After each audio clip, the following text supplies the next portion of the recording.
Hey guys, we are live inside the newsroom here at Fox 5 DC. Thanks for joining us on this Friday, August 3rd.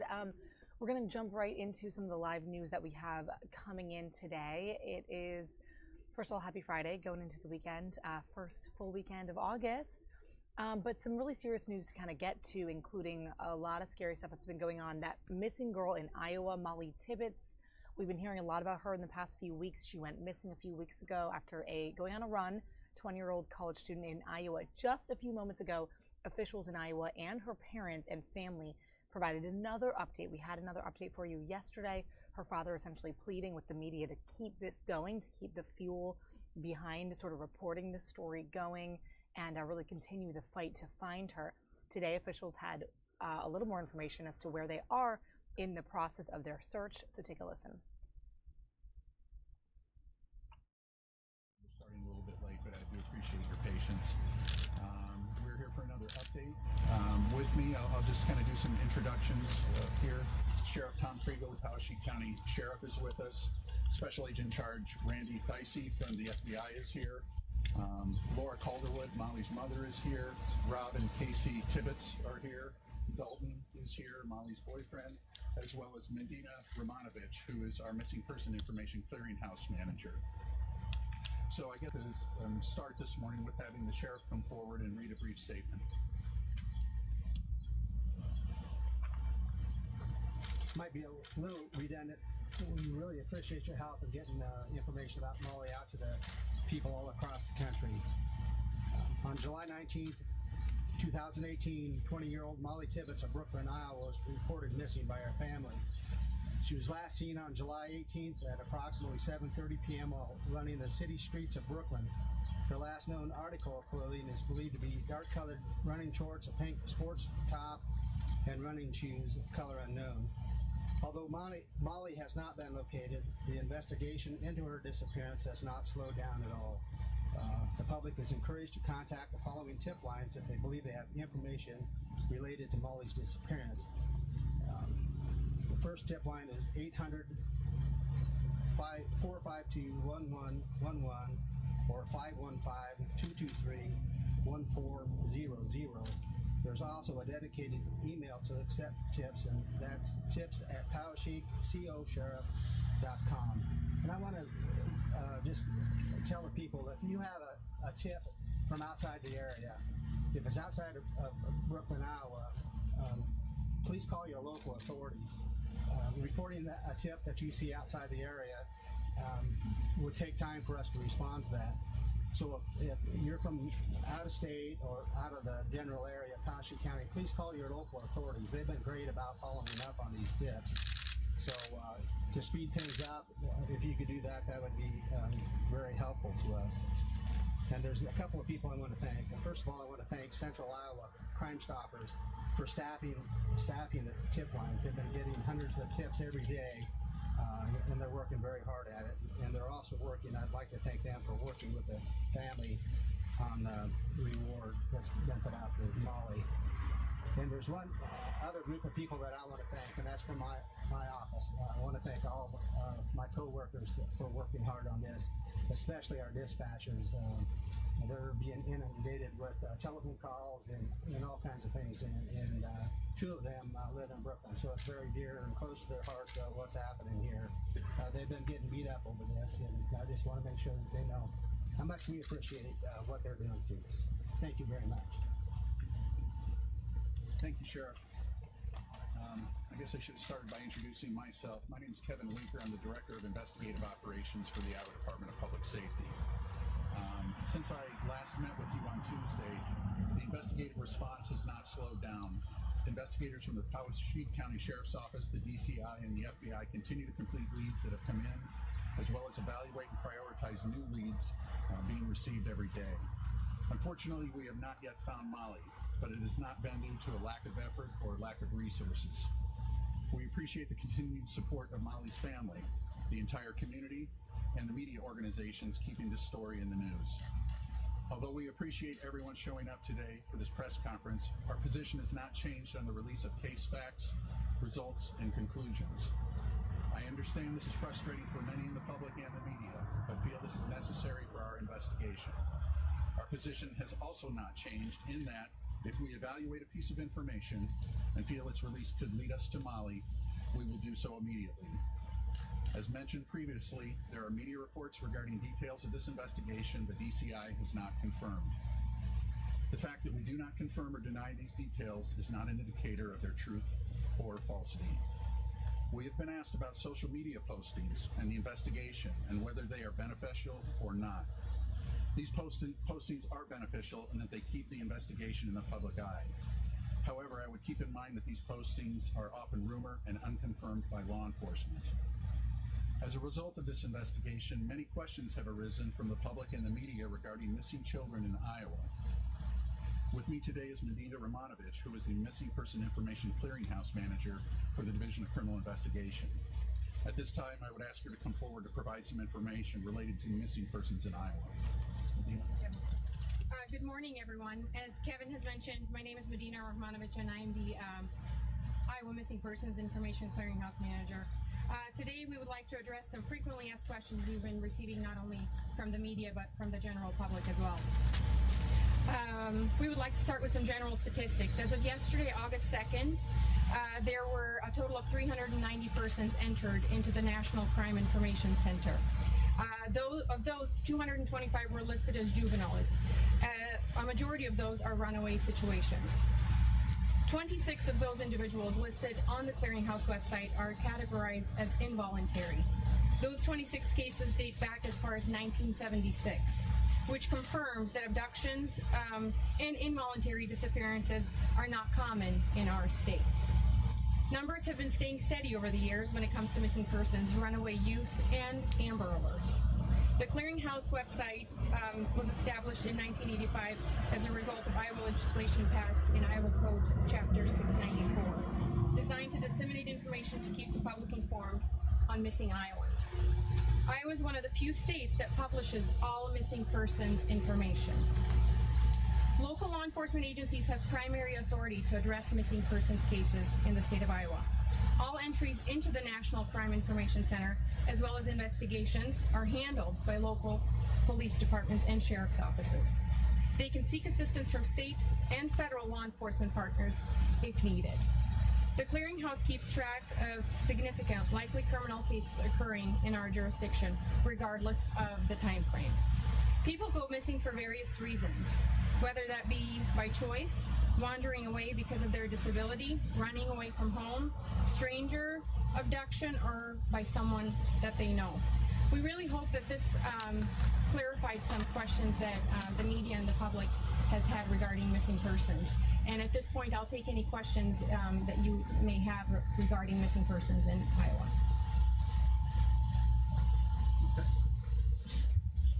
All right, we plan to conduct another press conference right now next Tuesday.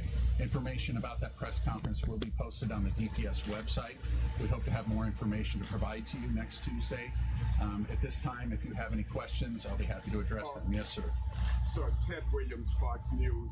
It has been reported that a red shirt has been found, and I was wondering, can you shed any light on whether a red shirt has been found and whether there is any kind of a nexus between the red shirt that may have been found and Mollie, and do you actually at this stage have any suspects?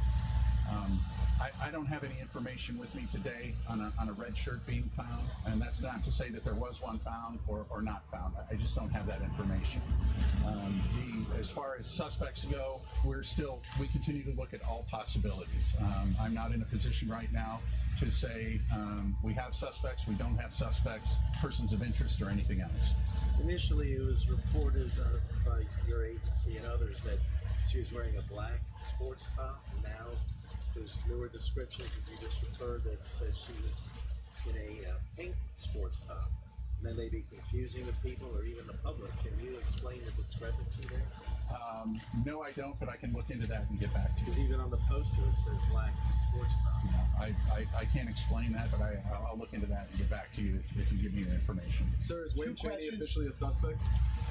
As I had mentioned previously, we're not in a position to say who is a suspect, who isn't a suspect, or that there are suspects. Have you employed any divers to search area or ponds? We have been searching ponds, fields, and even from the air. So we've been doing searches in many different manners. I don't have that information as far as if we're using divers. My assumption would be is if we're searching ponds, we're using divers. Has there been any thought to restarting some of the search efforts with the volunteers? There were some people out yesterday. The owner attributed that to law enforcement going back. I mean, would that do any good to ask for the volunteers again and search new areas farther away? Well, I leave that up to the investigative team to determine what the priorities are for the investigation on any given day. They have the latitude, they have all of the information at their availability to make those decisions, and we leave those decisions up to the investigative team. Sir, Yes. since you raised the reward amount, have more tips been coming in?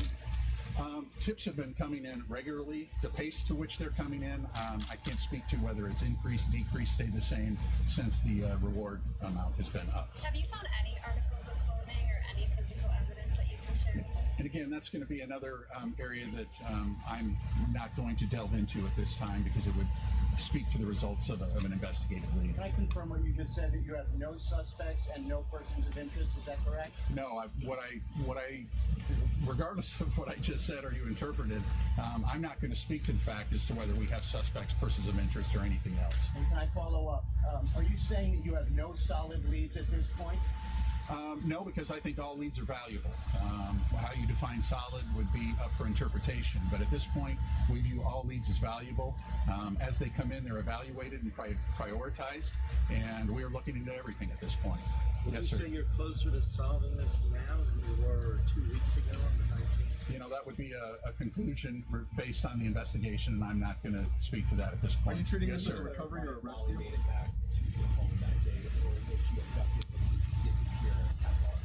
I'm sorry, repeat that. Can you clarify if Mollie Tibbetts made it back inside the home? Did she went missing, or was she abducted, or did she disappear at all? I'm confident we have a solid timeline that they're working off of, and at this point, we're not ready to disclose what that timeline is, which is basically what your question is. Since the reward fund was increased, can you characterize the kind of tips that have come in? Have there been different kinds of tips? Has doing that as a reward or recovery fund have produced anything significantly different than you were getting before? I really don't have the information with me right now to say that if any of the leads that were developed provided anything significant or not. Again, I will say leads are a good thing. As tips come in, they generate leads, and it gives us an area to look and an avenue to explore. So I would say all leads are important, and they're all being looked at. Was there any sign of a disturbance inside the home? Anything out of place? Anything unusual at the home? And again, that's another area that would cause me to comment on the result of an investigative lead, and I'm just not going to do that at this time. Can you expand at all on the search that happened yesterday at the property? No. As I've mentioned previously, as leads come in and information is evaluated, the investigative team responds to those and prioritizes those. I would expect those searches to continue, whether they're from the air, on bodies of water, or in fields, wherever those leads may take them. Are you treating this as a stranger abduction? We're treating this as a missing persons investigation, and we're trying to find Mollie, and that continues to be our focus, is to find Mollie. You said how many importance in every capacity how the organization It's frustrating for everybody. It's frustrating for the investigative team, it's frustrating for us, and it's particularly frustrating for the family and friends of Mollie. So obviously nobody wants to find Mollie more than these folks right here, and we're included in that group. It's very frustrating, but it hasn't slowed our efforts. We have not slowed down at all the investigative process. And so we come to work every day with an attitude that we're going to find Mollie today, and we hope to be able to do that and report that to you soon. Can you confirm that there was foul play? I'm not going to confirm anything at this point related to the results of a lead or try and draw conclusions about what the investigation shows at this time. Can you say how many tips have come in at this point? I don't have that number. It would be in the hundreds.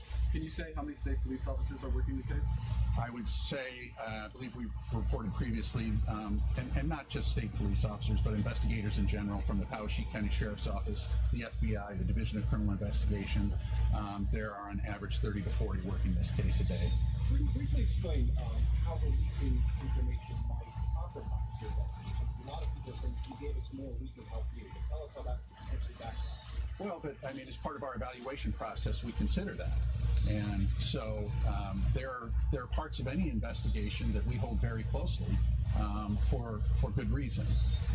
So we are constantly evaluating that process as well as to what information we should release and what information we shouldn't. At this point, we don't believe it's the appropriate time to do so. it's a delicate balance with this information, but we believe this is the right approach. We are going to stay this approach.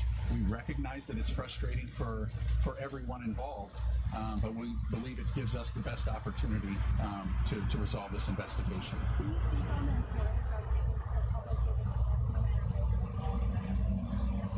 I'm sorry, I couldn't hear your question. Can you speak on the importance of the public giving tips, small, big, whatever type thing? Why is that so important? Well, it's important because it continues to let us get to know Mollie, particularly people that know Mollie or may have seen Mollie, talked to Mollie in the days leading up to her disappearance. So obviously, if people have that type of information that we haven't talked to yet, we would encourage them to call us. You know, as the sheriff said, if somebody thinks they've seen Mollie right away, they need to call 911 or call local law enforcement to generate an immediate response to wherever that location is that sighting occurred. Information like you're talking about, people that may have known Mollie, that may just want to come forward and provide a piece of information, they can use the tip line to do that. But if they believe they know the immediate whereabouts of Mollie right now, they need to be calling 911 or their local law enforcement wherever they may be in the country. Can you confirm that law enforcement searched a pig farm right around the vicinity of Brooklyn, Iowa? And if you did, have you had to return to that pig farm? And my final question is, have you asked any of the suspects if you can respond to take a polygraph examination? We have searched many areas around Brooklyn, Iowa. I can't speak to the specifics of that, and I'm not going to speak to what we have or have not asked any people to do in regards to this investigation. Can you say how many people have been interviewed? I don't have that number. Like I said, we've been following up on leads. Those leads are in the hundreds. Obviously, they're not all interviews, but we've conducted numerous interviews to this point. Could we hear from Mollie's mom or dad to react to today's press conference? Does it make you any more optimistic knowing how many people are actually looking for Mollie and the investigators on the case? Just standing here looking at all of you, time is compressed. Days seem like weeks, and we've all become a family. I see all of your faces. I recognize all of you. We've all spoken many times. I can't tell you how much we appreciate you. You're all working 16, 18-hour days, just like the investigative team. You're living out of suitcases, all so you can share this story. We're all in this together. We're all trying to bring Mollie back.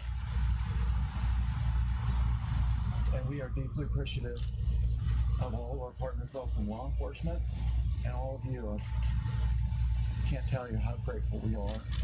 And we'll continue. You call us, we'll show up. Dalton was up at 5 in the morning.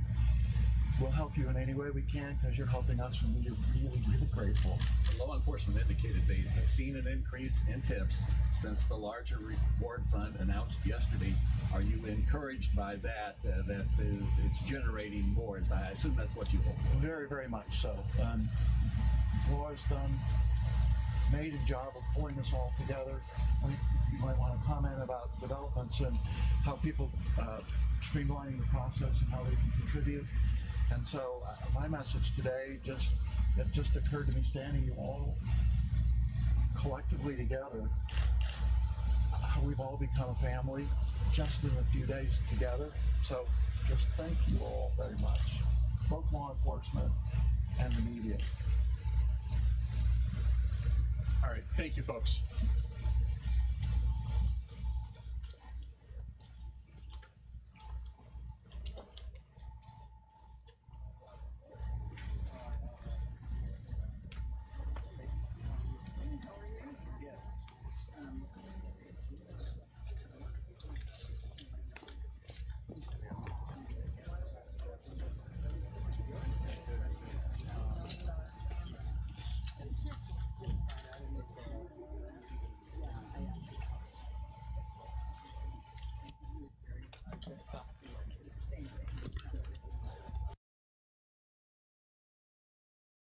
So that is the latest on the search for that 20-year-old college student from Iowa. Pretty scary thing. It's been going on for a few weeks now, and you heard sort of the father's appeal, continued appeal to keep this sort of in people's minds, keep it out there, keep those posters out there.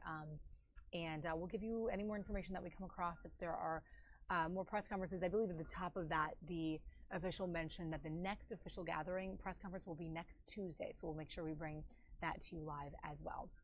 All right, guys, on this Friday the 3rd, let's take a look at some of the top stories that we've been covering, including some summaries of what happened yesterday with the president and the White House press briefing and all of those things that we covered live.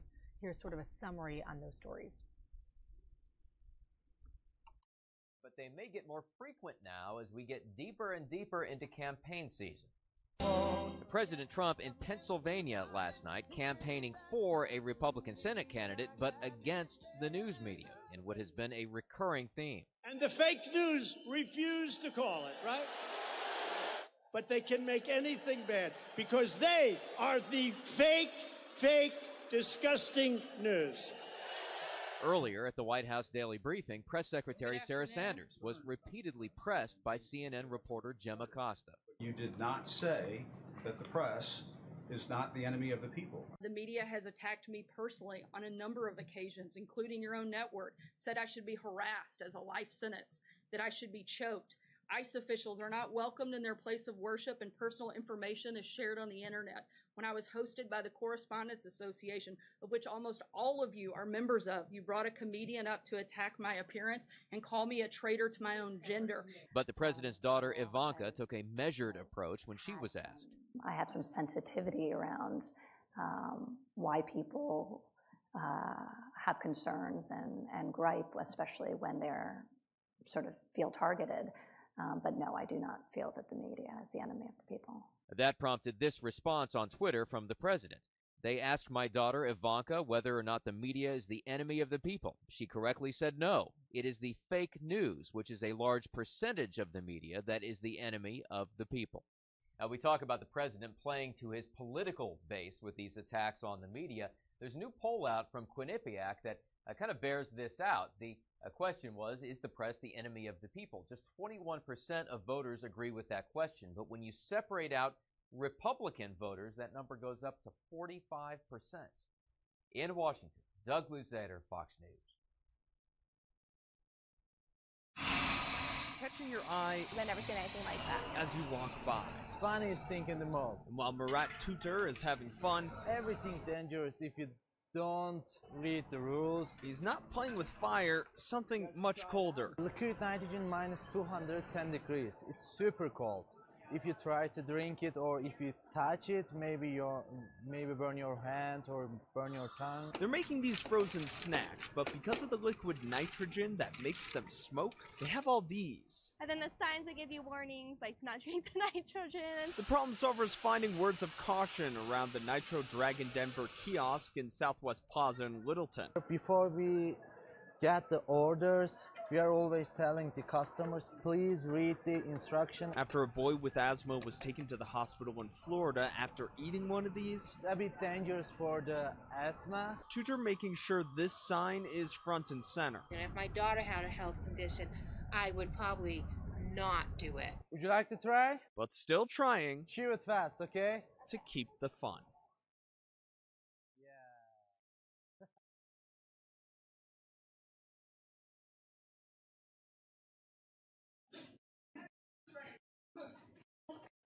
The video is graphic and jarring. A naked female patient at Detroit Receiving Hospital pummeled by a Detroit police officer. I just feel like by it being so many of them, they could have at least restrained her, you know, like, or at least tried to stop him. Like, he was like physically like giving her like blows to the face, to the body. This woman, who does not want to be identified, recorded the video while in a waiting room. It begins with the naked female patient cursing at and threatening police. One of the officers tries to restrain her. She resists and appears to spit on another officer. That was the trigger.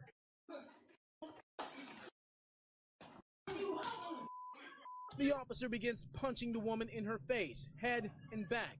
The woman who recorded the chilling video says it was apparent the patient was mentally unstable, and someone should have kept the officer from crossing the line. He was wrong, I know that, and I think he need his badge taken. Like, he need to be dealt with. Like, he beat the hell out of her, excuse my language.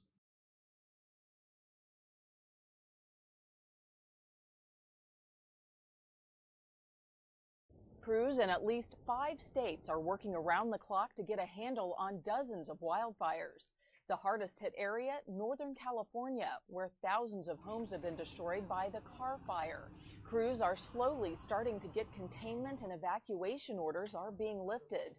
Many residents now returning to little more than ash and rubble. Probably break down in a minute here, so pretty overwhelming. Pretty overwhelming. We're just happy that we didn't have a loss of life. These things can always be worse. About 100 miles south, crews are working hard to push the massive Mendocino complex fire away from populated areas. But it's now spreading quickly into a nearby forest. Mandatory wildfire evacuation. Leading to new evacuation orders overnight. Many anxious residents watering down their homes before leaving and putting their faith in firefighters to protect their property. Bad for all of these homes here, but Cal Fire and North Shore Fire did an excellent job of protecting us last time, and we hope they're here to do that again this time. Officials say they're slowly gaining ground under harsh conditions, watching the winds carefully for any shift that changes the direction of the fire and threatens more homes. There's good sections that we've had a lot of good work done, but there's a lot of open line out there with a lot of land to burn. Another major concern, the huge amount of smoke being generated by these fires, prompting officials to close parts of Yosemite National Park until Monday at the earliest. In Los Angeles, Marianne Rafferty, Fox News.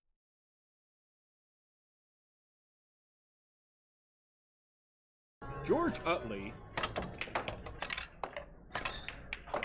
was born without hands. You know, everybody's saying, man, this guy can play, you know, because they always enjoy watching me play. Because if you don't take George seriously on the pool table... Well, he put me in the loser's bracket in the first tournament I played him in. You know, you don't want to give George a chance. He'll take advantage of it. And he took me to school, beating me in 3 straight games. Oh, too much. Nah, I'm okay. Sorry. Yeah. George will compete in his 3rd Idaho Senior Games in an attempt to improve on 2 bronze medals. Hopefully, keep my finger crossed. I'd like to get gold. Which would qualify George for nationals in 2019 in Albuquerque. George is so inspiring to all of us, you know, because he doesn't let anything get him down. He's got a can-do attitude. One ball. Shows us all that we can do whatever we need to do if we put our heart into it and do things. So. You know, it's a funny thing. You learn something every time you play pool. And that disabilities don't define a person. Good game. When the strength of character is this strong. I'll just try to do the best I can and enjoy it. Because life's too short. Make the best of it, one day by day. Yep. Steve Dent, 6 on your side. Oh, those scraps. Eee. All right, guys, we'll take a second and come back into the newsroom here as we switch this feed over to Las Vegas, where the sheriff there and officials are issuing the final report on that mass shooting in Las Vegas last October, the worst in American history, as you guys well know, and we've heard a few things about it. This is apparently the last report they're going to be doing. Let's listen in. For the past 10 months. Finding answers for the victims has been our investigators' sole goal to help bring closure for those affected and to move forward from this horrible event. No doubt this has taken an incredible toll on the victims of this incident, as it has our officers. Please know this is a criminal investigative report. I'll repeat that. Please know this is a criminal investigative report. This is not a review of every officer's actions or responses that took place that night. I mention this because over the last few months, as we released 1 October documents and body camera footage, many of you have asked for comment on the performance of specific employees during the incident. Those reviews are internal and are considered personnel matter and will not be released to the public. Likewise, there were many heroic actions taken by our officers, other first responders, and civilians on 1 October. Many of those actions were not specifically mentioned in the report. Again, this report is focused on the criminal investigation. The goal of our investigation all along has been to provide the public with the clearest picture possible of the events leading up to 1 October, as well as motive. What we have been able to answer are the questions of who, what, when, where, and how. What we have not been able to definitively answer is the why Stephen Paddock committed this act. Some of the differences between the preliminary report and this report are the sequence of events surrounding Paddock's stay at the Ogden condominiums. Additionally, in the preliminary report, we told the story of what happened on 1 October based on accounts from key persons. This report has those key person interviews summarized and included in the actual report.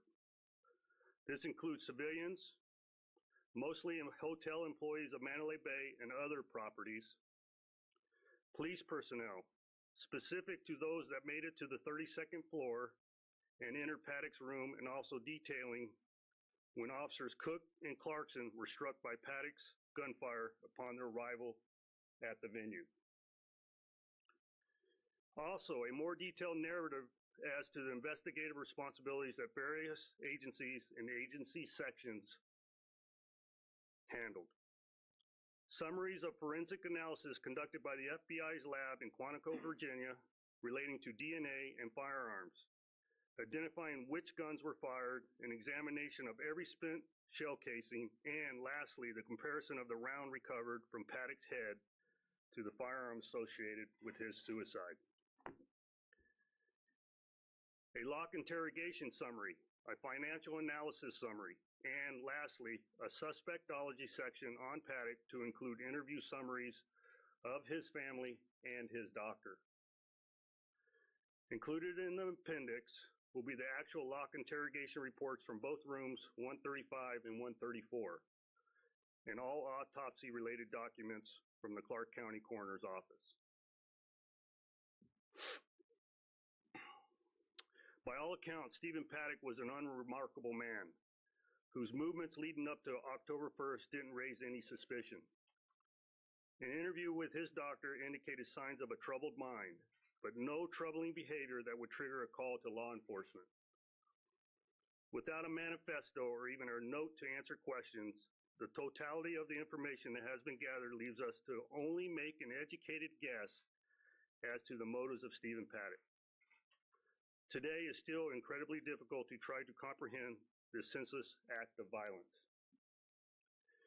The FBI's Behavioral Analysis Unit, BAU, will issue its report that will go into detail about the psychopathology of Paddock.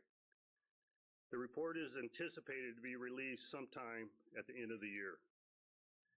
As for LVMPD, we are considering this investigation complete unless new information comes to light.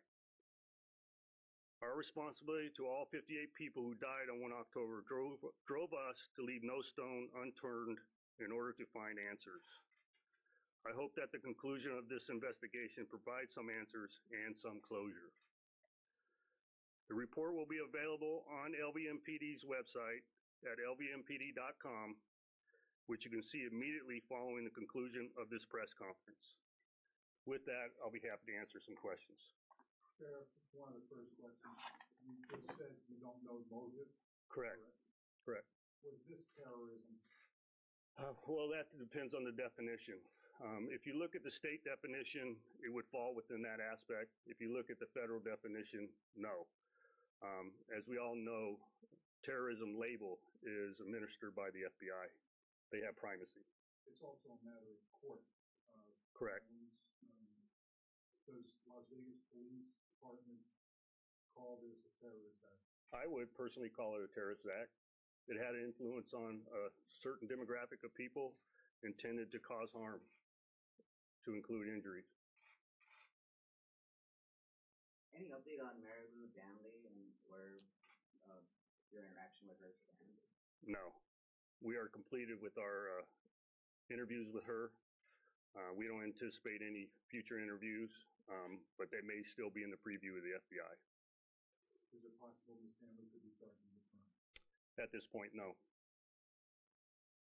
Is it possible anybody related to this case to be charged with a crime help them in any way? No, sir. We're not aware of any individual that we anticipate charging. Sheriff, there are people in the release of records that you've received from the department over the last 13 months, since May 2nd. There have been people who said that they encountered Mr. Paddock in the days before Mandalay Bay, and that he expressed opinions that seemed to suggest a motive. Could you address that? Well, I don't know specifically what you're making reference to, Ken. Restaurant, it sounded like anger, government at regulation. Well, we're aware of some of the comments made to various individuals, but like I said, it's similar to the doctor's evaluation of him. None of those rose to the suspicion of law enforcement that would lead us to follow up and conduct an investigation, nor were we contacted by any individuals that had suspicion of Mr. Paddock. You mentioned that early on that you keep an eye on reasons for bad damages. Do you have a sense that that still holds true, that the murder was being made in part because I think it's part and parcel. As you see in the final report, his financial analysis is provided. I had quoted earlier that I believe a substantial portion of his wealth had diminished in the previous year, which shows evident in the report, and that could have been a contributing factor. Sheriff, you said reviews of officers' actions and activities were internal. Would Correct. you tell us if any officers have been disciplined for their actions? Not at this point, Ken. We are conducting some active investigations. In a broader sense, what's the status of method of review of the total response and things like how the communication system works and other aspects of it? Well, the communication system is a matter of opinion. I personally believe the communication system worked good. In any critical incident, you are going to have an overwhelming convergence of individuals attempting to communicate via the system. And there's no system in the world that can handle that kind of volume in a short period of time. Quite often what has been quoted is communications issues between the officers, with the officers, and our dispatch center. But that is nothing more than officers talking over the top of each other. I personally believe the communication system was sound and robust. Sheriff, we haven't seen the report you have. Does it change timeline, which is so difficult to pin down at the beginning? Does it change timeline to finality? Are you confident? First of all, does it provide us a plan? Yes, it does. And there has been no changes since probably the later iterations of the press conferences. And I had admonished folks up front with that particular issue. And what people have to be aware of, it's still dynamic in close proximity of the event, and there were many disparate systems that we were receiving information from.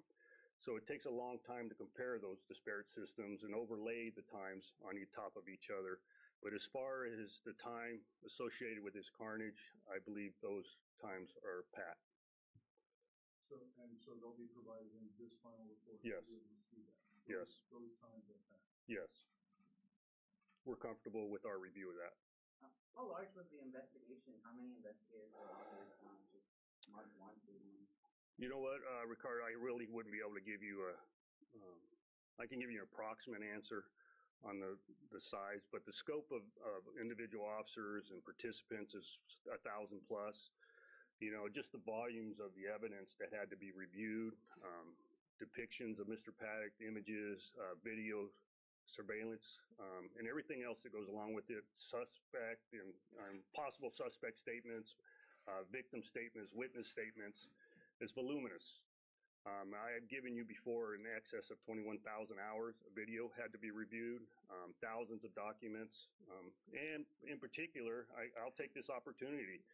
At the behest of the court system, we were mandated to provide body-worn camera footage and document footage as part of a public information request, and that has taken several thousand hours. I've had 12 full-time detectives put in place to provide that information on a weekly basis. So it's vast and extensive. Which is to be expected of something of this size. Sheriff, on those records, body-worn cameras, et cetera, we're still anticipating receiving more next week. Correct. Do you have any indication how many more weeks we should anticipate? You know, I was briefed, and granted, those things change on a daily basis, but my best anticipation would be 2 to 3 weeks. I anticipate maybe 2 to 3 more releases, and we should be at its finality. Now, granted, there's going to be some more requests comes in as you read through this final report. That's going to indicate a request for public information to better describe some of the things annotated in the report. So you anticipate the report will raise other questions? I'm sure. Will you be able to answer them, or is this your final word? Clarify your question. We have asked questions at the release of various records, and we were told that the report was not complete yet. Correct. Now that we have the report, will we be able to ask specific questions about specifics of the report and receive answers? We anticipate we'll be able to provide you some solace in that and some answers, but I want to remind folks that even though I say the investigation on behalf of LVMPD is complete, it's still a living document. It's still continue to be an open investigation. We may receive information at a later date that we incorporate to that, and we have to keep that in mind in its finality. So there may be some information that you desire that we can't provide you because of that certain point of contention. I want to ask you if we can characterize for us, this is a tough question to ask. You and we have been very much focused on one individual. Correct. And you tell us this one individual is the person who is responsible for and who carried out this act. How do you want him remembered as, how do you want to characterize him? Well, it was very hard for me to even mention his name today. And you've heard me in previous press conferences, I would not mention his name because I don't want to give him any notoriety or be reminded of this individual. So to answer your question, it probably ends today. I don't want to remember this individual. I will remember the act and the victims, but I will not remember the suspect. You were talking about closure at the beginning. Have you talked to the families of the survivors before the report was released about it being released today, or what kind of closure will they get from this living document? I think that's open to interpretation of the family. And, you know, in any tragic event, especially a loss of life, or, you know, an example being a missing person, having those questions unanswered is very troublesome. In any loss of life, if you can have some modicum of closure, it helps you move through your psychology and your life in general. And now I can't put myself in the minds of each one of those individual families. I don't know how they assimilate grief or deal with grief, but it is my role as a police agency and the head of the agency to try to give them some closure, and hopefully this report will do that. Sheriff, this is probably in the report, but does the final report shed any more light on the materials that were found in his car? Yes, it does. And secondly, the sequence of events that led to him killing himself, did you guys pin down whether it was something that he was reacting to that caused him to stop the attack when he did? That's open to interpretation. We all know that he was aware that there was security officials and maybe even police officials in close proximity of his room. So I don't know what went through his mind at that point to make that decision. So it's open to interpretation. There are fringes on the internet that lighted. Can you say that again? There are fringes on the internet. Yeah. Have provided conspiracies that spread widely on the internet. Did that cause any issues for the investigation? No, no.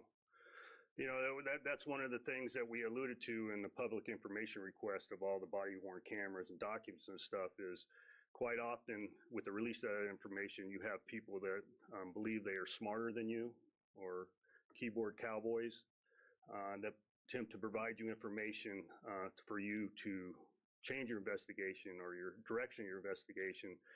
And we have to adapt to that because some of it might be viable information, but a lot of it's a waste of time. And so to answer your question, Ricardo, it did not change our directions in totality or in a majority of what we were doing in the present time. So our investigation direction was sound, and we believed in what we were doing was being successful. And Sheriff, thanks for being so direct in response to these questions today. Will you please address assertions that there were conspiracies behind this and that there were second or multiple guns? Absolutely. No conspiracies have been identified, and there's been no other gunmen identified other than Mr. Paddock.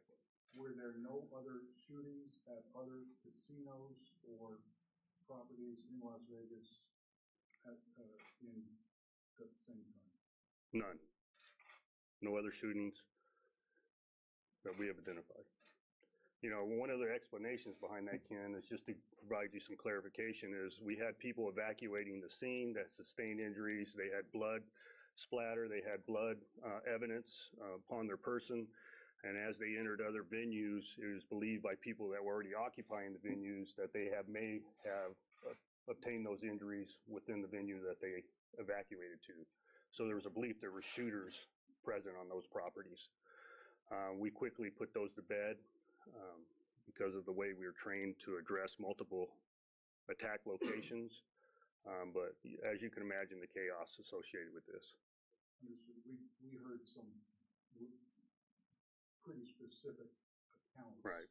Well, even, you know, I'll be frank, I'll be right up front with you. Even my people gave specific accounts on the radio system, but that was based on third-party information. And that's why it's important to put those kind of things to bed as soon as possible. And I think we did a pretty good job in a short period of time of doing that. Single shooter, no conspiracy. Single shooter, no conspiracy. He was not radicalized, right? We have no knowledge of that. Sure, if I kind of stepped on your answer to my own question. Okay. Do you find out anything more about what was in his car and what he planned to do with it? Yes. Oh, no. Oh, hold on. That was a two-part question. So slow down there. Yes, we did. The report will better identify what was present in his vehicle. And as far as motive, it is unknown. Now, you could make an interpretation of was located in the vehicle. Was there an escape plan that he wanted to cause further harm at another location if, in fact, he escaped?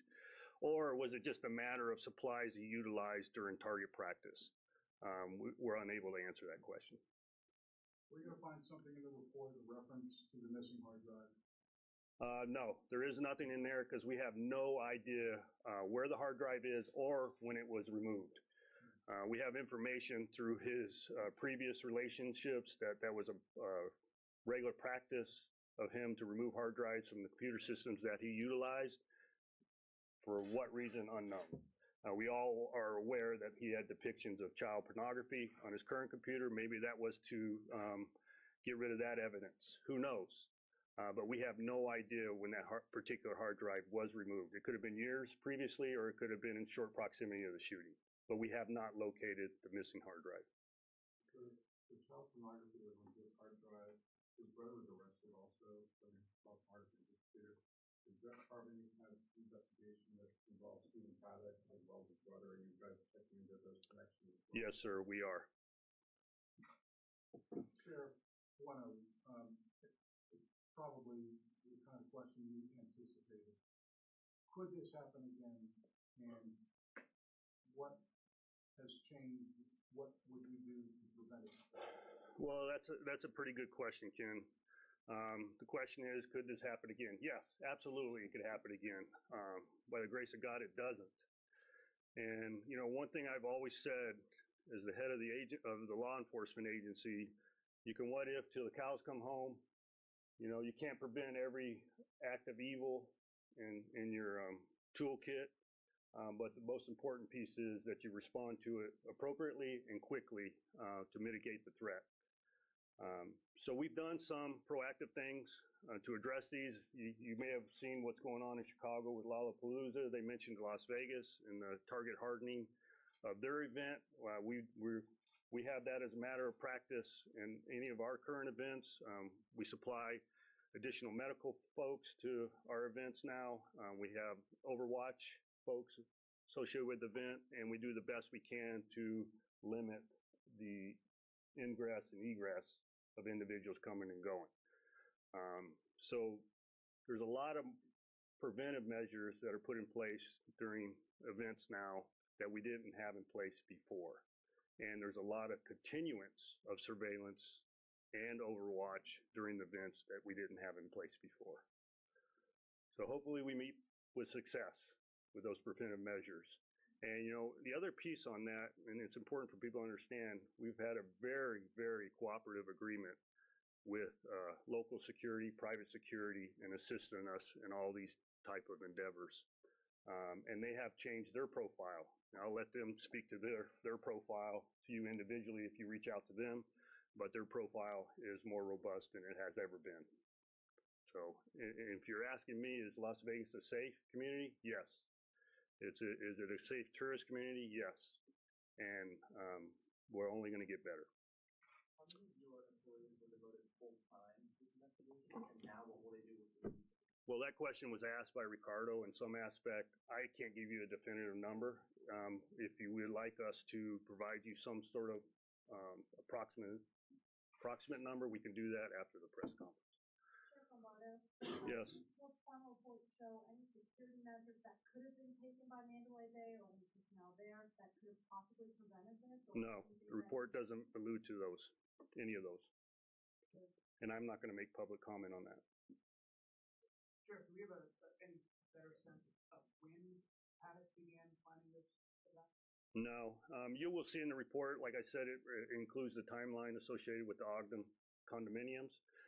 So you can make a leap on your own. And I think it's an easy leap to make that he may have been evaluating this carnage with that location earlier in the year. Well, you know, when I say early in the year, a couple weeks. You can make that evaluation from what we surmise in the report. Outside of that timeline, no. We or you had talked early on about a year earlier, things happening in Mr. Paddock's life a year earlier. Yeah, that was the giving away of the money to Mary Lou Danley. That was the purchasing of the firearms, the gambling. He wasn't as successful in gambling as he had been in the previous years. So you could put that all together as a package, the comments made by his personal physician. So there's some leaps that have to be made by individuals. But to the best of our recollection as a law enforcement agency and our experience and wherewithal and know-how, I think it's a combination of all that. You will see what is perceived to be a diminishing mental capacity in the report. But how do you mean that? I said perceived, people's opinions. I think the best answer I can give you is to read the report. Okay? There's summaries provided on what they believe to be Mr. Paddock's mental state. All right. Thank you very much for your time and cooperation. And if you have any clarifying questions that need to be answered, the individual detectives and supervisors and or the PIO's office can provide you those answers. Thank you.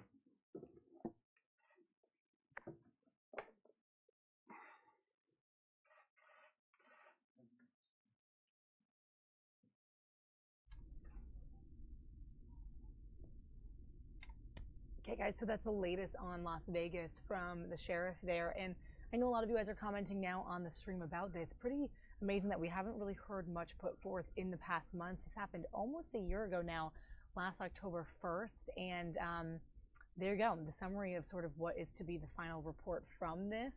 and still a lot of questions need to be answered. So take it as you will, guys. Let's go over to another big news story from yesterday. This child abduction case at Washington Reagan National Airport here in D.C. This 12-year-old girl from China who was apparently taken, there are photographs and things from the airport taken by a woman that she purportedly met in New York previously on that day. And police this morning, the authority at the airport, updated us on what is happening with that case. So here is an update on that child abduction, a little press conference from this morning right at the airport, but what they know about this case and what they're doing now.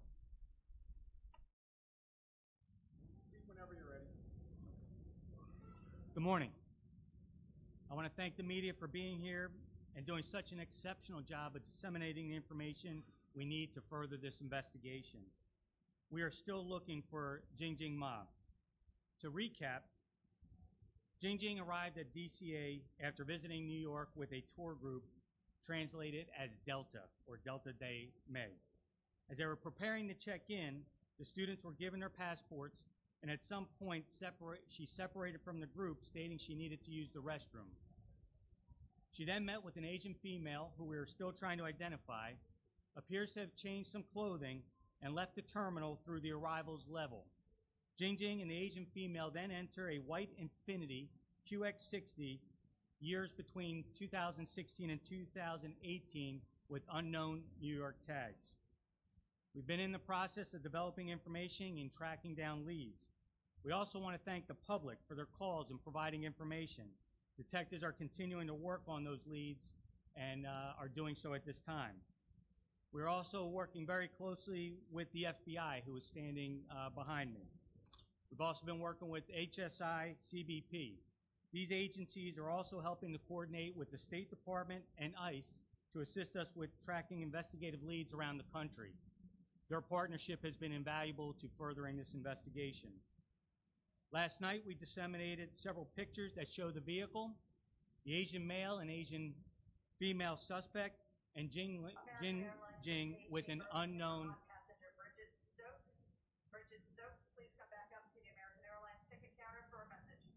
And Jingjing with an unknown Asian female. We were able to determine that Jingjing was approached by a couple in New York City while the tour group was sightseeing. We're in the process of trying to determine the identity of these individuals, but it does appear that they are connected to the incident here at DCA. We're still trying to confirm that information, and when we do, we'll be able to give you further information on that aspect. Interviews are still being conducted with tour group members.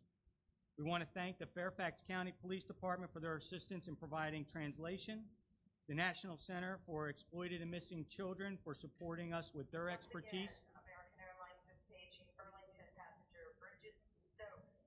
Please come back up to the American Airlines ticket counter for a message. A member of NCMEC is standing behind us and is with us today. I also want to thank the Arlington County and Alexandria Police Departments for also providing some investigative resources, and the NYPD Fusion Center for helping us coordinate and disseminate our investigative information. We are still asking for the assistance of the public. If anyone sees Jingjing or recognizes the vehicle or the pictures of the suspects that we've released, please give us a call at 703-417-2400 or dial 911 and report it to your local police department.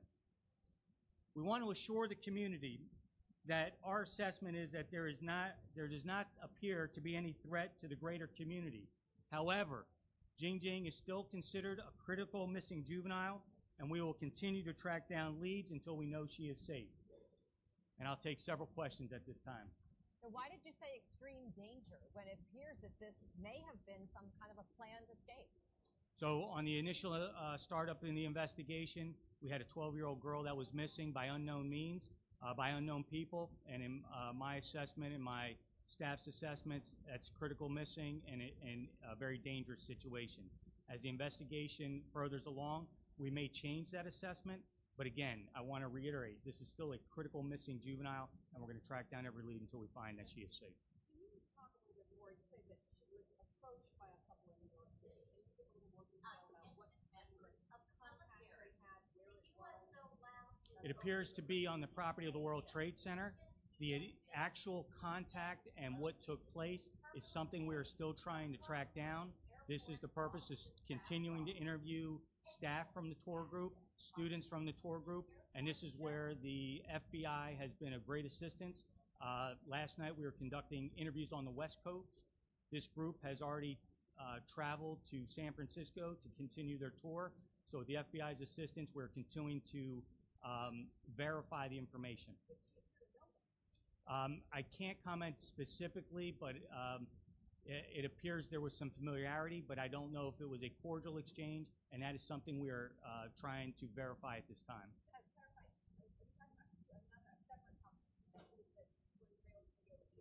Right now, we believe that the contact up in New York is connected with the contact here at DCA. I can't go to the extent to say it's the same persons.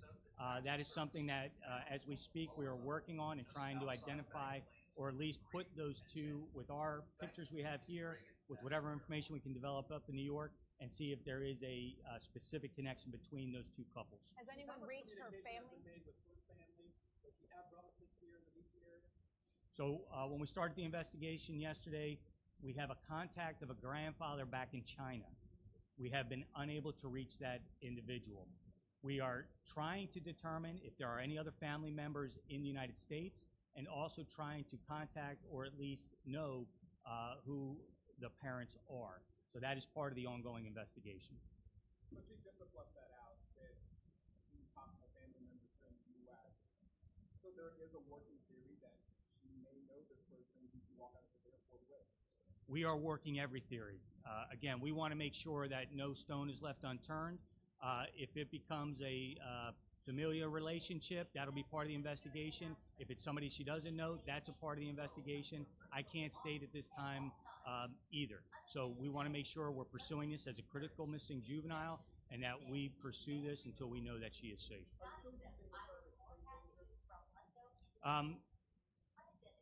Critical missing, extreme danger. We have a 12-year-old girl who we don't know where she is. We don't know who she is with.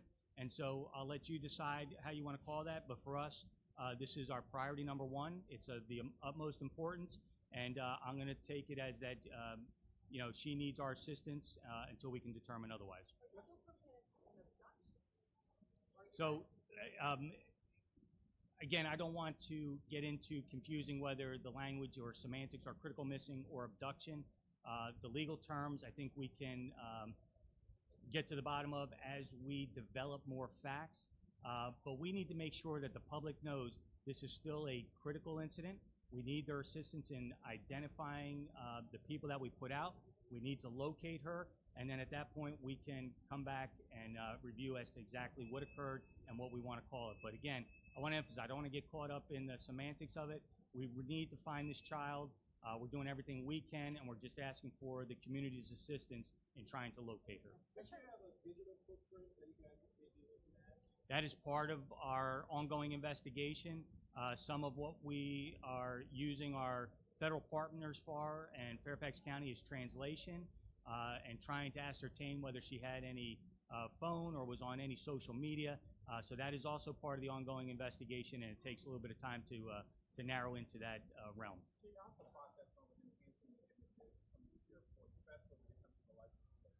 So that is something we're continuing to work on. As you can imagine, we are still reviewing a lot of video. The enhancement is something that our federal partners have great expertise in, and if we do get updated images or we can have more information to release based on those images, we will do so. Yes. So when I enlarged that picture of the vehicle, the driver appeared to be wearing a white shirt. The man that we saw in the pictures from here was wearing all black. Do you believe that there was a driver and a couple? So right now, what we believe is that there is one male suspect and one female suspect. The clothing is something of interest to us. We noticed that as well, but right now we believe there is a male suspect and a female suspect.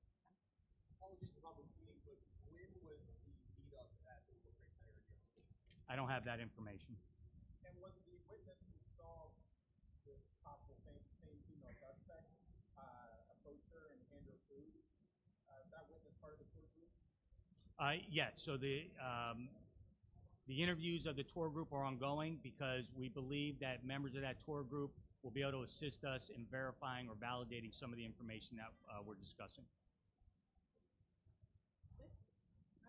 Thank you all. Again, we just want to please continue to help us to disseminate this information. If anybody has any information, please dial 703-417-2400 or dial 911 and report it to your local police department. Thank you all for being here today.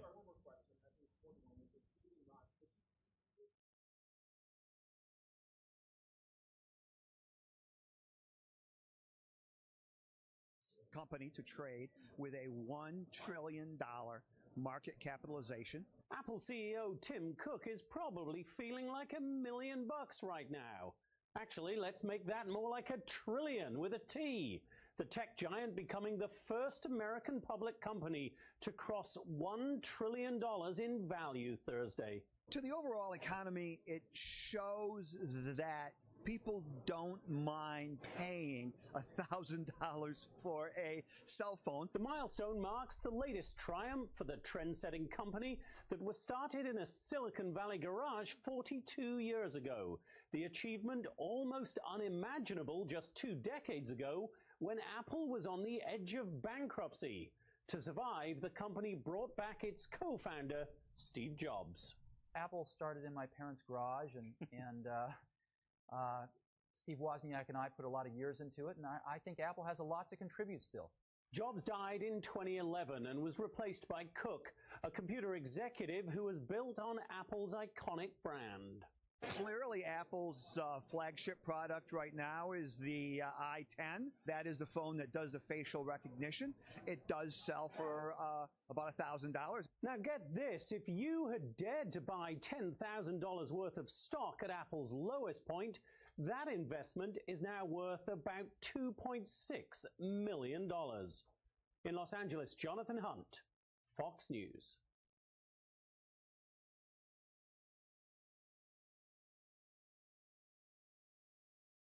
Five top U.S. intelligence officials joined together to deliver one clear message Thursday. They claim Russia is still interfering in American affairs. Russia attempted to interfere with the last election and continues to engage in malign influence operations to this day. A united front from security and intelligence leaders at the White House. Our democracy itself is in the crosshairs. Free and fair elections are the cornerstone of our democracy. The Secretary of Homeland Security, the Director of National Intelligence, the directors of the FBI and the NSA, and the President's National Security Advisor all agree Russia meddling is still happening. We acknowledge the threat.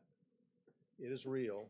It is continuing, and we're doing everything we can to have a legitimate election. This comes less than 3 weeks after Russian President Vladimir Putin assured President Trump Russia has never had a hand in American elections and would not in the future. Thursday's officials said they're not buying it. It's pervasive, it is ongoing with the intent to achieve their intent, and that is drive a wedge and undermine our democratic values. Even with those strong words from the White House, President Trump danced around the topic at a rally in Pennsylvania Thursday night, focusing on the optics of that meeting in Finland rather than the substance. They wanted me to go up and have a boxing match. I said, whatever happened to diplomacy? And meanwhile, a bipartisan group of senators are pushing for new sanctions on Russia in hopes of sending a message to the Kremlin. Meddling in domestic affairs won't be tolerated any longer. In Washington, Kristen Fisher, Fox News.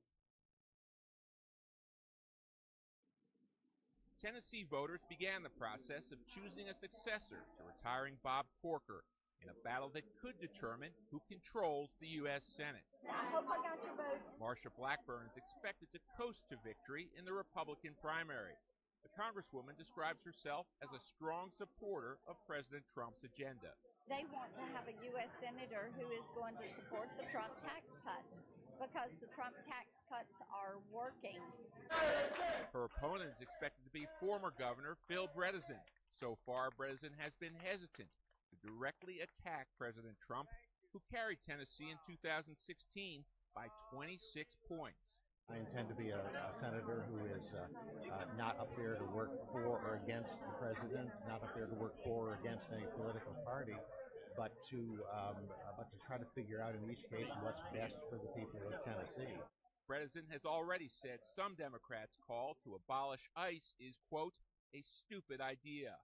The National Democratic Party recognizes that not everyone can run as a far left progressive, and so regionally, if it makes sense for somebody to take a more moderate stance, the party is supportive of it because a win is a win. Instead, Bredesen's strategy appears to try to keep the focus on new tariffs, which threaten more than $1 billion in Tennessee exports and have angered the state's farmers and car manufacturers. The tariff issue has put Blackburn on the defensive and pushing back against the administration. I'm not a fan of tariffs, and what we're doing is continuing to work with the administration, with the Department of Commerce, to point out where these are having an adverse impact. It's been 28 years since Tennessee has elected a Democrat to the Senate. Most analysts see this race as a toss-up. In Nashville, Steve Harrigan, Fox News.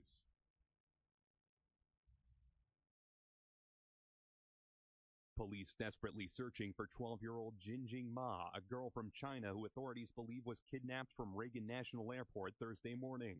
Jinjing traveled to the U.S. as part of a tour, and as the group was checking in for a flight to the West Coast, they received their passports, and at some point the child stated she was going to use the restroom.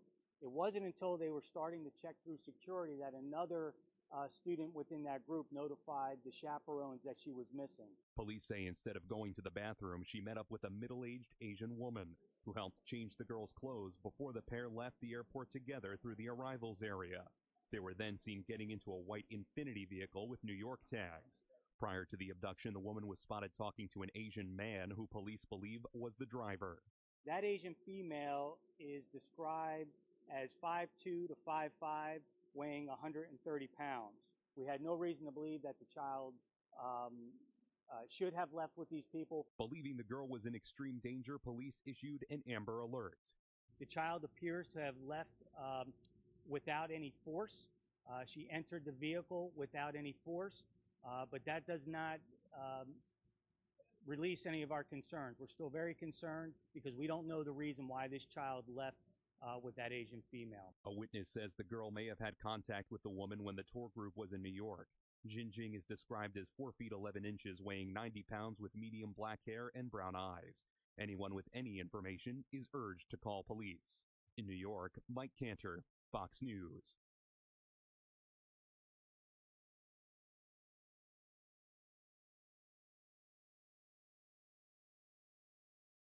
What is a drag queen? This is Drag Queen Story Hour, a national program created to educate children about gender fluidity and inclusion. Drag Queen Story Hour is a time where drag queens come together and we basically read stories, different kinds of storybooks to the youth, and we discuss what these books mean, and they get the opportunity to ask us basically whatever they want. During this particular session, Ms. Jade reads the Dragtivity book to a group of children and their parents at a New York City library. The book not only explains what a drag queen is. A drag queen is a character you create to express your feminine side or any other side of yourself you would like to explore. It also teaches the kids about acceptance and embracing who you are. It's okay to be who you are, and it's important to always make sure everyone feels welcome and included and safe. But the program packs more than just reading into the hour. They also dance and sing. Twinkle, twinkle, little star. And get a chance to show their creative sides with arts and crafts projects. The kids not only have fun, they get an entertaining lesson in diversity. It's like everyone should be together. While there has been some complaints about the program's appropriateness, attendance for Drag Queen Story Hours at libraries and bookstores across the country has been at capacity. In New York, Jackie Ibanez, Fox News.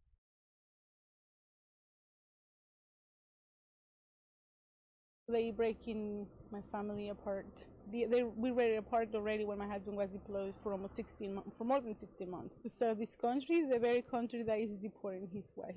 Military spouse and mom of two, Alejandra Juarez, says she thought she'd have more time in this country. It's just shocking that they just, what's the urgency to get rid of me so fast? Juarez admits she came into the U.S. illegally around 20 years ago. Immigration officials say before that she tried entering and was issued an expedited order of removal at the border. She was asked to sign a form that was in English that had no translation. And they were told her, if you'll sign this form, we'll just let you go back home. Of course, she signed that form, and then that became the legal impediment against which we haven't been able to overcome. But attorney Richard Manny says for 5 years, ICE has let Juarez stay under supervision. Then comes the order, zero tolerance. Go ahead and deport your low priority individuals. And so here we are. Will this country be safer without me tomorrow? Juarez says the plan is to keep fighting even once she's in Mexico. Tonight, Congressman Darren Soto issued a statement saying he sent bipartisan letters signed by 9 members of Congress to the president and some of his cabinet members asking that they allow her to stay. Juarez still hopeful someone will hear her family's story and act. Even if you don't sympathize with me, you know, you have to be appreciative of the service he has given to this country and look at the big picture and say there's something wrong with it.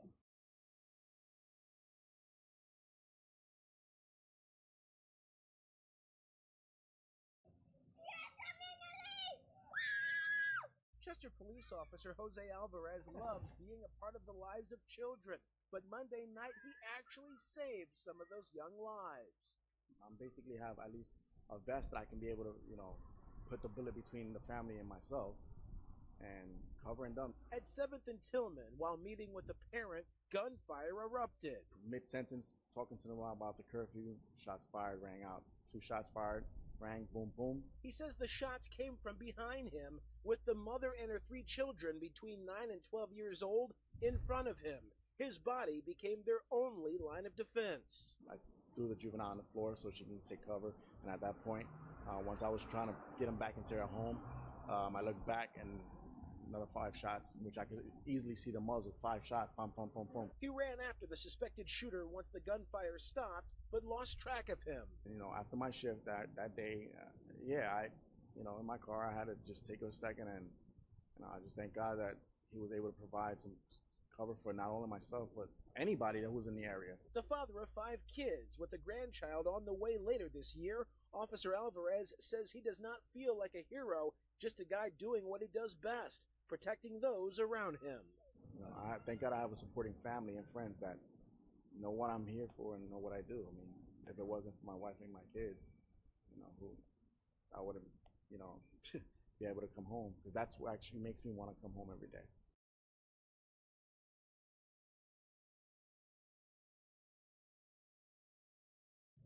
Seven-year-old MJ Coiler is described by his grandmother as a sensitive little boy, and so when he asked around the Wekico Square playground what was all the ruckus Thursday morning, Shirlene McNeil was mum. You probably say, Grandma, you remember when we was at the park? What happened? Then maybe I would tell him. Someday. Someday, but not now. This is just wrong on so many levels. The Reverend Mark Tyler, pastor of the Mother Bethel AME Church, whose 18th century burial ground sits beneath this playground, posted this footage to Facebook as firefighters took down the black baby doll hanging from an improvised noose strung from a wire across the park. It appears the doll had been strung up in the fashion of a lynching sometime between Wednesday night and Thursday morning. City officials were quick to condemn the act.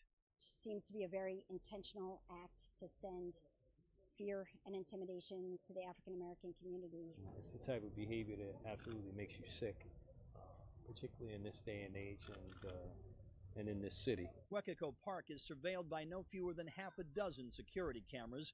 By late afternoon, experts had removed more than 14 hours of footage so police could look for the culprit or culprits. Moms and their kids were stunned to learn of what some were calling a hate crime. We don't want our kids growing up around this kind of hatred. That's crazy. Then, as the sun set, the story washed away as though from a summer shower. A group of young boys, not even teenagers, came forward to say they had found the doll and the rope and created the scene. This was an effort by young boys to kind of creep people out, scare people. Yeah, that was their goal. The boys wanted to scare people, but they didn't understand the historical context. They didn't have any understanding of the racial history of lynchings,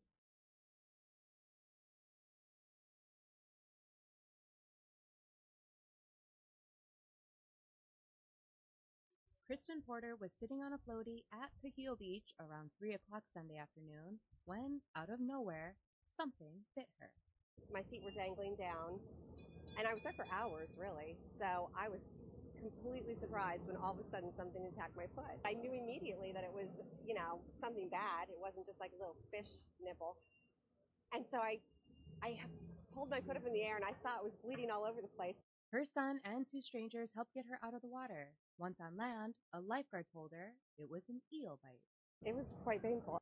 I stopped by the Waikiki Aquarium to talk to director Andrew Rossiter, who was surprised to hear about the bite because eels are active at night and prefer rocky areas. I think the beach where she was bitten, I don't think there are any big rocky areas around there, so it's very, very unusual and very, very mysterious. Rossiter tells me there are 5 or 6 eel species in Hawaii that could cause a bite like the one Porter had. And after looking at Kristen's photos, the Waikiki Aquarium director tells me that he believes it was a moray eel that was up to 5 feet in length, and they could be found in just 5 feet of water here in Waikiki. Rossiter tells me moray eels can reach up to 10 feet and swallow their prey whole, and they can attack quickly. How fast can eels? Can they attack? It's like that. Incredibly rapid. So any scuba diver will tell you, if you see an eel in a hole in reef, just stay away because they can come out and ping you with the blink of an eye. The International Shark File in Florida confirmed Porter's bite was from an eel, and as for Porter, she says she'll come back to Hawaii again. I do love it here. And again, statistically, there's no way I could be bitten twice.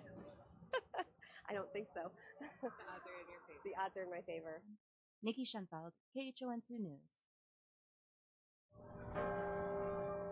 Let's see, a tour of Old City Philadelphia sites has to include Independence Hall and the Liberty Bell, of course. But what's this? People watching a cat stuck in a tree at the historic Rose Garden at 4th and Walnut. We're all feeling bad for the cat. We're worried that the cat's not going to make it through the night. Kathy Rosati's office has a window that gives her a direct view of the furry feline perched in this tree for at least a few days, according to some who work here. We'd like to see the cat safely down and back to its good home, wherever that might be. Philadelphia firefighters came by to check out the situation and see if they could get the cat down, but had no luck. Angelo Rufo says he saved more than 500 cats in his career as a rescuer. He looks pretty weak up there. He's kind of head's bobbing, looking a little lethargic. He's worried about what another storm could mean since this little guy already went through one. The winds are picking up. These trees are swaying. My biggest concern is that he gets blown out tonight because he's so weak and not being able to hang on.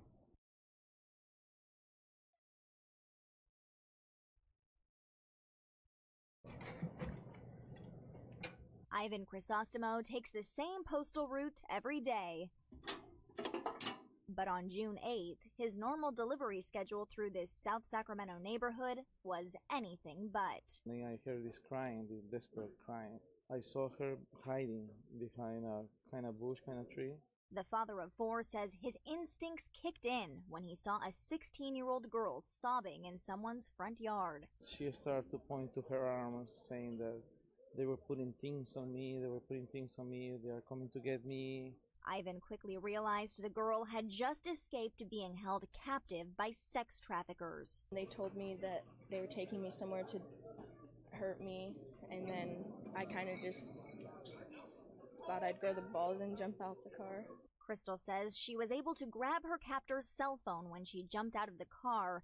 The first thing she did was call her mom. Until she handed the phone to Ivan, and we spoke with him. We had no idea what was going on. We had no idea where she was or anything. And Ivan stayed with Crystal until the police arrived and took her to a nearby hospital. Don't worry, nobody's going to take them here for you, don't worry. The 16-year-old says she was drugged, tortured, and sexually abused for 3 months. Until Ivan found her, she didn't think she would ever see her family again. I just cried all the time and prayed that I'd get to see my mom again. And today, Crystal met Ivan again, this time to thank the letter carrier for stepping in to get her to safety. Ivan himself is a hero for saving me, even though he doesn't think it. She says she'll always be grateful to Ivan for giving her a second chance at a better life.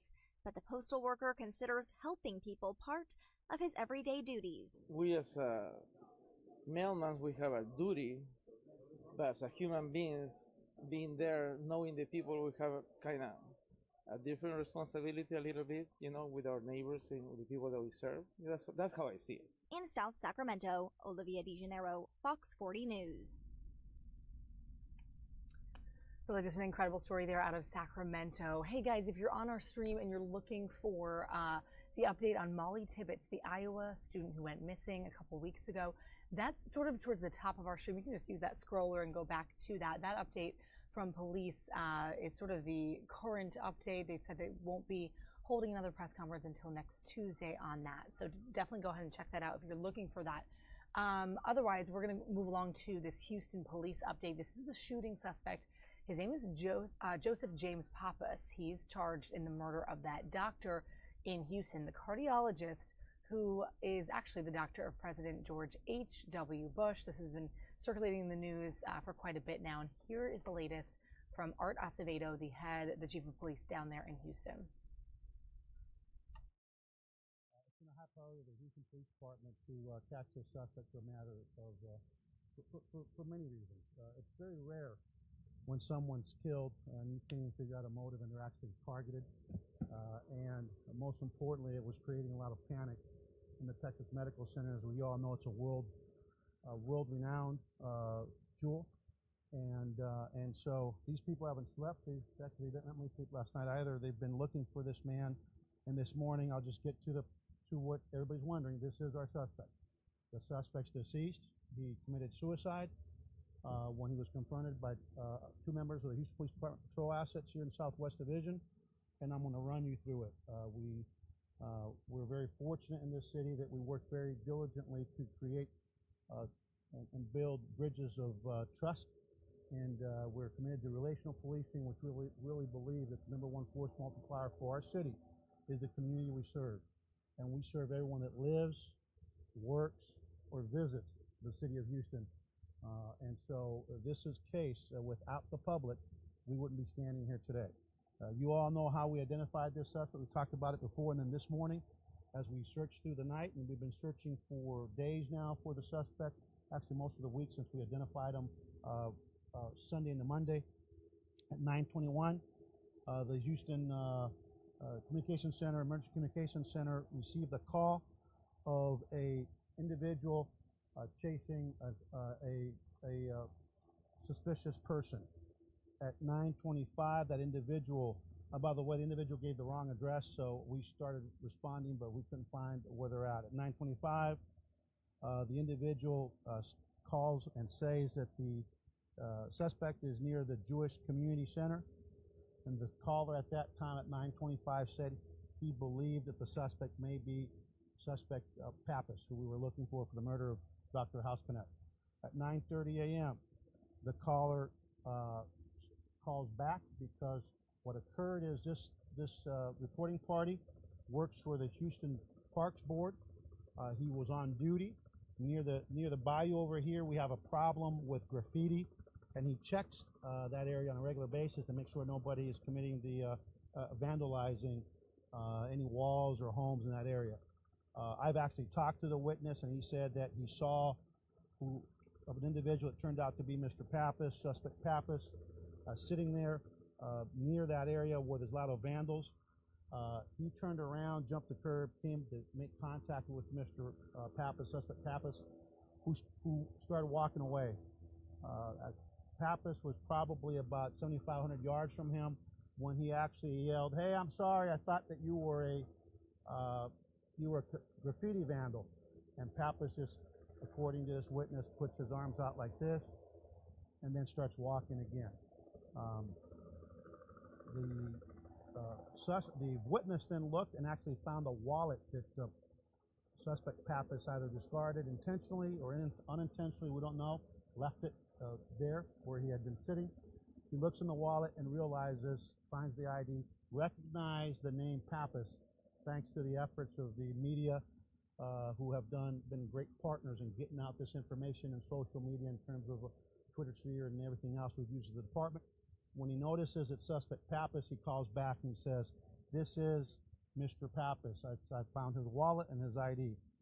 At 9:34, units finally, when we got a better location, arrived in the area. The solo officer patrol unit at 9:35 gets even a better address right over here behind us, where you all can see where the officers are way back. You see those police cars. One of our officers spots the suspect. The officer recognizes him, gets out of his police car, and at gunpoint starts ordering Mr. Pappas, starts giving commands. Suspect Pappas had his left hand up and had his right hand secreted where the officer could not see his hand. The suspect said something about suicide, and the officer said, "Let me see some hands," or something of that nature. The suspect has body armor on and was not complying with our officer's command. When the officer saw he wasn't complying with the commands, he actually made a tactical repositioned himself on the other side of the patrol car to put his engine block between him and the suspect. Fortunately for our officer, a backup unit arrived from the opposite direction, and as that officer started forming a T formation on the suspect, Suspect Pappas took the gun and shot himself in the head. He was pronounced at the scene deceased by a Houston Fire Department from what appears to be, one single shot to the head, self-inflicted gunshot. I'm very thankful today for quite a few things. Number one, I'm thankful that we're going to end this week with a great sense of relief in the city of Houston, in the Texas Medical Center. I'm thankful that we, in this instance, the community came forward. The community was our absolute greatest force multiplier. And obviously our detectives, our patrol officers did not rest. Our command staff did not rest until we have this suspect in custody. And I'm very thankful that this suspect, although he committed suicide, you normally don't put on a bulletproof vest when you're thinking about suicide. When you start thinking about, based on my experience, it's just an opinion and a hunch. But I thank God that that second officer got there when he got there, because the suspect was not complying with the commands of the officer, kept his hand, his strong hand with the weapon in it, secreted where the officer couldn't see it.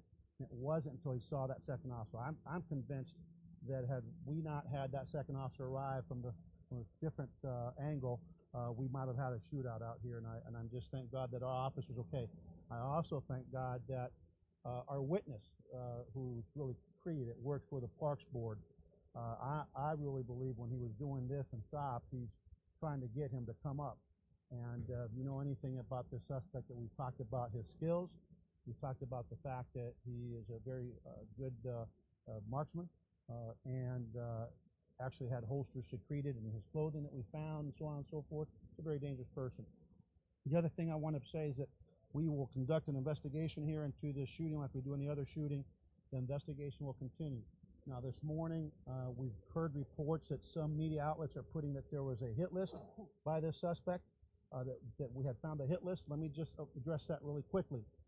When our officers, our investigators, conducted the search warrant on Sunday night and the Monday morning, Tuesday and the Wednesday, pardon me, I misspoke on that. Tuesday and the Wednesday morning at the suspect's residence, they found a very extensive intelligence file that this suspect had put together on Dr. Hoskinat. He knew everything that you could possibly find on this man. And I'm not going to go any further into details, just to say that it was very extensive. Inside that intelligence file, we found one sheet with some of Dr. Hoskinat's information, but contained within that sheet was probably a couple dozen names of potential doctors and other employees of the Texas Medical Center. When we determined that those were potential employees of the Texas Medical Center, we actually passed that information on to the medical center, and they dealt with it to make sure that notifications were being made and as they identified those employees. Again, this has been the culmination of a lot of great work by the men and women of the Houston Police Department, a lot of outstanding leadership by the men and women you see here behind me that have not slept, and obviously by our detectives that have not slept. And lastly, I think this case illustrates that with the cooperation and with the engagement between local law enforcement, and the communities we serve, this is what we get. We get resolution, we get it quickly, and we get it before there's another loss of life. And with that, I'll open it up to any questions. That'll be part of our investigation, so we'll see. Given he was a real estate agent, do you think possibly he's going to make vacant homes for sale? Let me just tell you this, that this team, you know, we were on top of that. So you know that when you leave an electronic footprint, when you use your key as a real estate agent, and just suffice it to say, we were on top. And I just want to thank the public because I mean, people just love to tell us, hey, check this, if you think of this, and we love it. That means they care.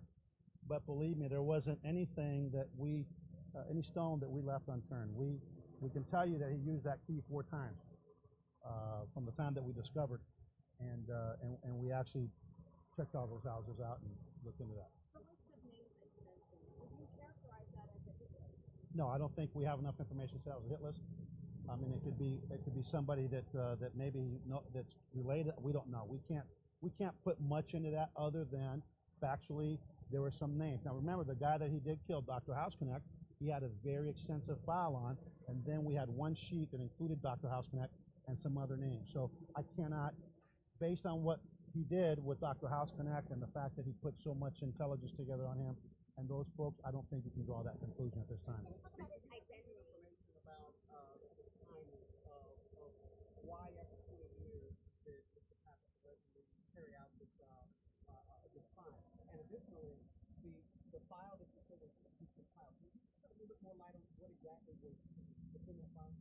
There was a lot of information on that file. There was information on the residence, information on where he works, information on the doctor, information on his cars. But I'm not going to list it all because I don't think there's value right now in that, other than to say that that it was very extensive. Yeah. What else? That we passed it on to the Texas Medical Center, and they actually handled that part of it. Because our focus, since they've been great partners with Texas Medical Center and the police department since day one, we wanted to focus on getting this guy. We wanted to focus on identifying the suspect, and we wanted to focus on getting him off the streets.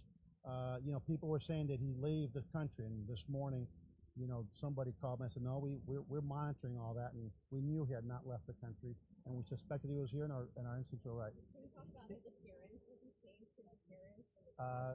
He doesn't look like he's changed it much to me at all.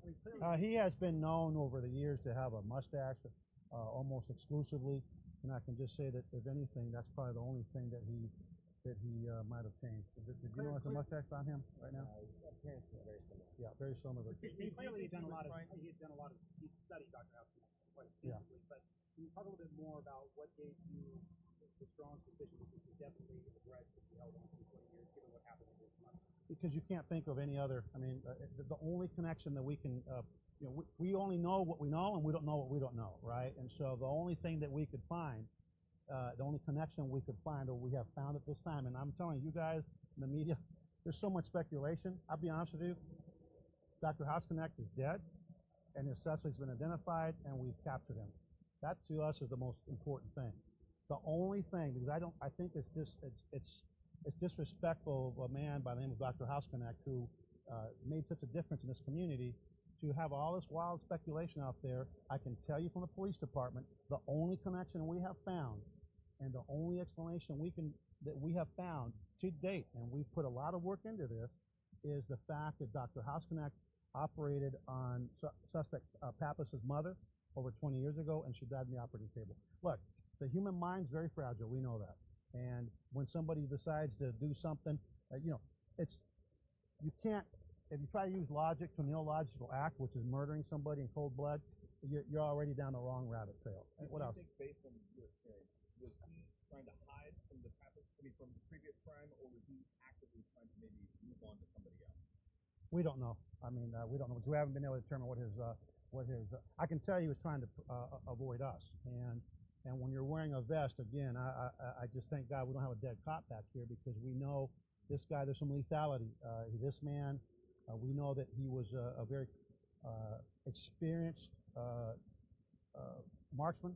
He spent a lot of time competing and had a reputation of being a great marksman and competing in competition.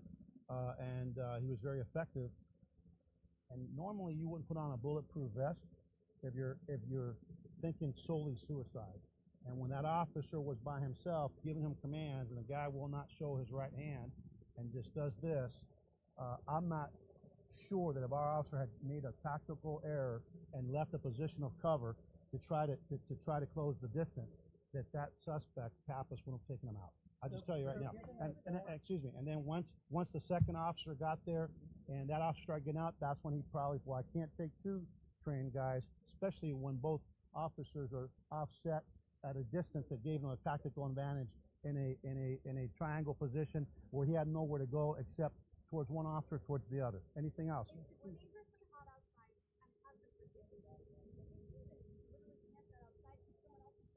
No, we believe there's a possibility he might have been camping, and that's part of our investigation. So we're looking at some reports that he was camping that we learned not within the hour.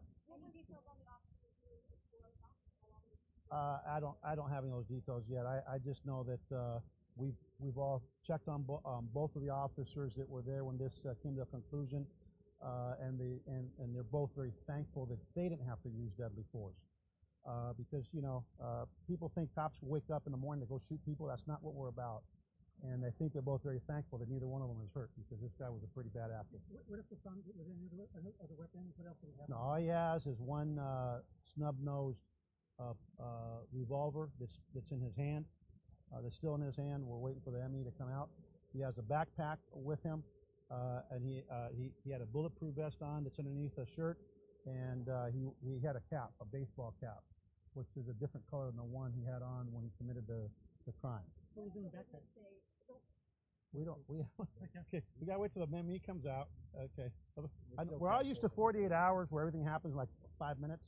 But we gotta wait till the ME comes out. The ME will have to do his or her thing when they come out, and then we end up doing the rest, which is processing the backup and the backpack. I'm not trying to be facetious, but I mean, I love the toilets in the backpack, but we got to do things. We still have a criminal investigation that we're conducting.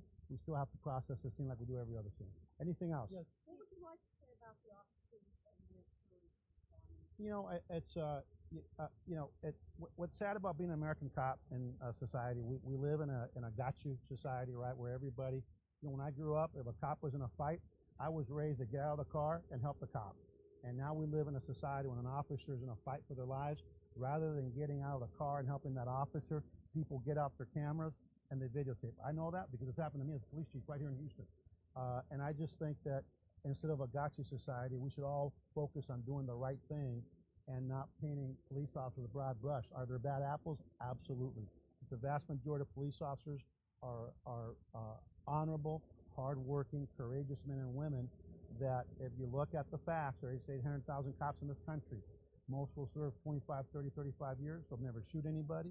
They'll never shoot at anybody. They'll never kill anybody. They'll never seriously injure anybody, and they'll serve with honor, distinction, and courage.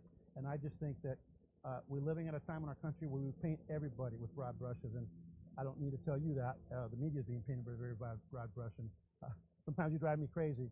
But without the help of the media, we wouldn't be standing here today. There's a reason the First Amendment was the first one in the minds of the authors of the Bill of Rights, and I thank God for that. Anything else? The witness said that Pappas was just there. What was Pappas doing? What was his energy there? What did he see? The witness. What do you want? I mean, I don't have that kind of detail. Have you had any contact with the House Connect family? Huh?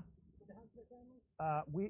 Victim services are reaching out to the House Connect family. I can just tell you they're out of state, and I'm very grateful. I'm very sad that a family that both the wife and Dr. House Connect, both docs, both prominent members of the medical community here, top of their game. It's just a very tragic situation. We've lost a very talented man, and although we believe it's about his mom, he's dead unless we find some kind of document somewhere or somebody talked to you about why he was going to do or did this. We'll never know 100%. And so we can only go with what we know. And all we know is that the only collection we can find, despite all the speculation, is that Dr. House Connect operated on his mom over 20 years ago, and she died on the operating table. As you all know, Mayor Turner And I'm like this. I knew my guys. I was not supposed to be back. I was at a meeting in Dallas, but I have a lot of faith in my officers and in this community. And in my gut, I knew we were going to catch them this morning. And so God told me, get on a plane, get on that first plane. And as a person of faith, we did, landed. And the second we landed, my phone rang with about this had just happened minutes before. So I apologize for my appearance, but it's a sad day all the way around. This doesn't bring anybody back, but it does bring closure to this community, and it brings closure to the Hoffman family. So thank you very much. I'm going to do Spanish. Any Spanish? Okay, let me do Spanish real quick. Esta mañana queremos decir que estamos muy aliviados y agradecidos que el sospechoso, el señor Pappas, un miembro de nuestra comunidad, vio una persona que estaba sospechosa caminando aquí cerca de Brays Bayou. Llamó al 911, nuestros oficiales empezaron a buscar al sospechoso y como a las 9:35 AM, uno de nuestros patrulleros vieron al sospechoso aquí atrás de nosotros. Cuando el patrullero salió con su pistola en mano, el sospechoso que sabíamos que era Pappas, el sospechoso Pappas, tenía su mano derecha escondida y su mano izquierda arriba. El oficial le dio órdenes que enseñara su mano y no hizo caso. Gracias a Dios llegó otro oficial del otro lado y pusieron a un punto así de lado a lado en dos distintos lugares. El momento que ese oficial empezó a salir de la patrulla, el sospechoso se disparó y se metió un tiro en la cabeza y pereció aquí. Si no fuera por la cooperación de la comunidad, de esta comunidad que nosotros somos un departamento que estamos cometidos a la relación, no nos importa si una persona de dónde son, de dónde es, si eres blanco, negro, lo que sea.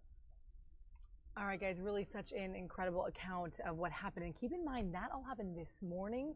That was today, this Friday morning. And the Houston police chief, they're kind of recounting what exactly happened. Some of the details really just staggering. He mentioned he was spotted near a senior center, a Jewish sort of senior center living community by someone. And then police sort of came and approached him. They found his wallet confirming his identity, and someone called 911.